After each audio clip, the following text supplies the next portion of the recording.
வா கிளம்பியாச்சு. ஜாலி தான், என்ஜாய் பண்ணலாம். சரி ஹஸ்பண்டை போய் கூப்பிடுவாங்க. இல்லைங்க கிளம்பிட்டேன், போலாமான்னு கேட்காங்க. வா வா போலாம். ஆடாம வந்தாதான் கூட்டிட்டு போவேன்.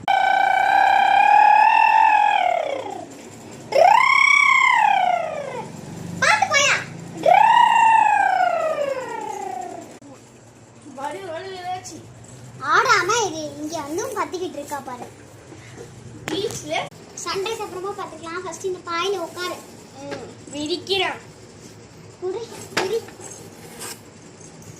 விரிக்கலாமாங்க? இது சீக்கிரம் விரி. வைக்கிறேன் வைக்கிறேன். விரிச்சு வச்சு உட்காருங்க. உட்கார்வி ஆடிக்கிட்டு இருக்கேன்.